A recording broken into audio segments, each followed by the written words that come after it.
예, 안녕하십니까. 여러분들의 백만장자입니다. 사랑합니다, 여러분. 주말 다 잘 보내고 계시죠? 보니까 윗지방에도 벚꽃이 많이 핀 것 같은데, 자, 오늘은 여러분들하고 함께, 자, 파운드리에 대해서, 자, 파운드리 분사에 대해서 한번 이야기를 좀 해보도록 하겠습니다. 물론 파운드리 분사를 안 하는 건지 못 하는 건지 그 이야기도 좀 드리고, 그 다음에 또 조금 제가 답답하게 생각하는 부분, 자, 삼성전자가 이 파운드리 때문에 저는 개인적으로 HBM도 좀 고전했다고 생각을 합니다. 그래서 너무 많은 사업을 동시에 진행을 하다 보니까, 그래서 파운드리에 대한 오늘 전반적인 이야기를 한번 해볼까 합니다. 일단 회사의 공식 입장은 아니에요. 회사의 공식 입장은 아니고, 개인적으로는 전 삼성전자가 적어도 파운드리 부문을 분할했으면 좋겠습니다. 물론 당장에 하라는 게 아니라 중장기적으로 분할했으면 좋겠다.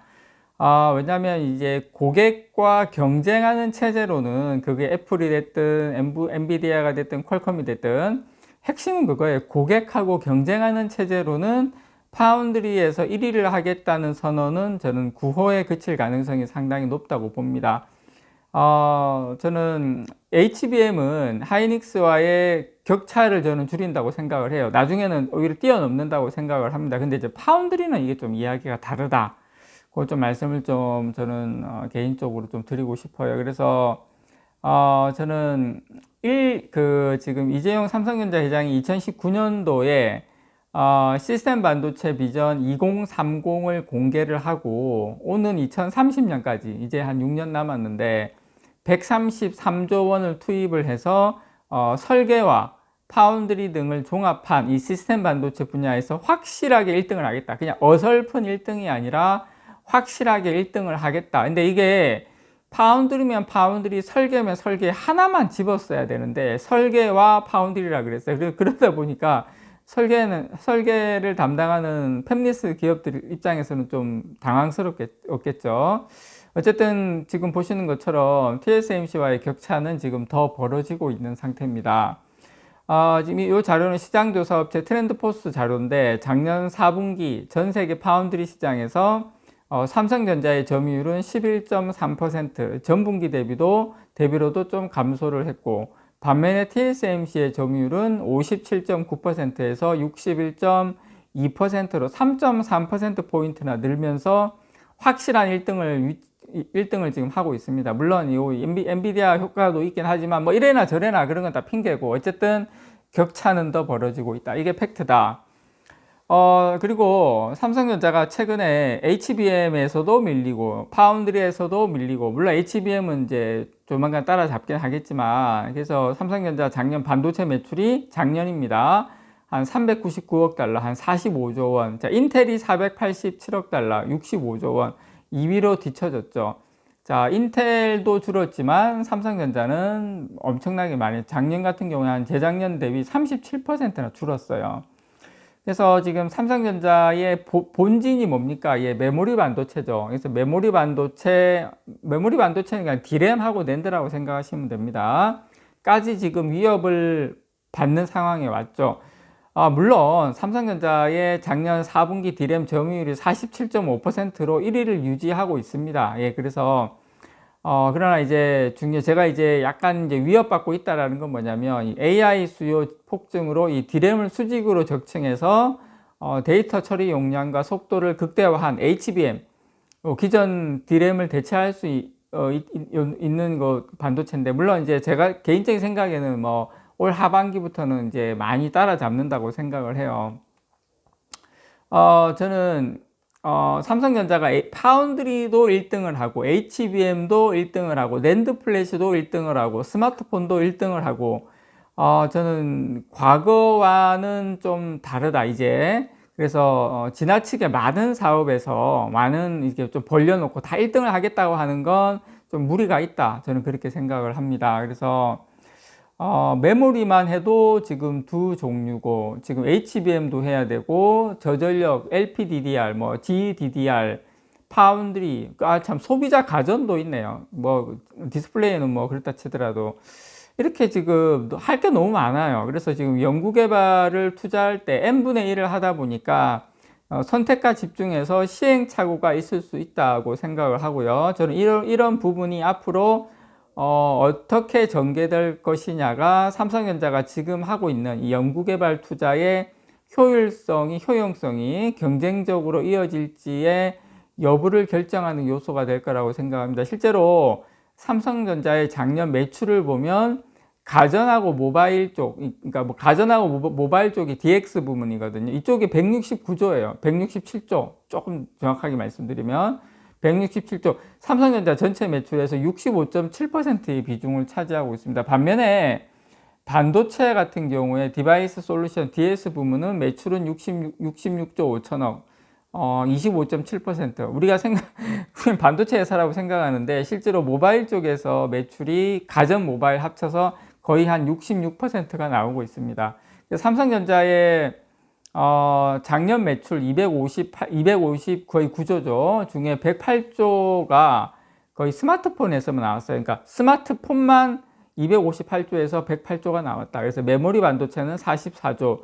그래서 삼성전자는 사실 TSMC와 같은 반도체 회사라기보다는 어떻게 보면 지금 작년 매출만 보면 애플과 같은 스마트폰 회사에 가깝습니다. 사실상. 그래서 지금 자연스럽게 이렇게 되다 보니까 반도체 고객보다는 스마트폰 고객에 더 신경 쓸 수밖에 없죠. 매출이 많이 나오니까. 또 수익이 어떨 땐 그쪽도 더 높고.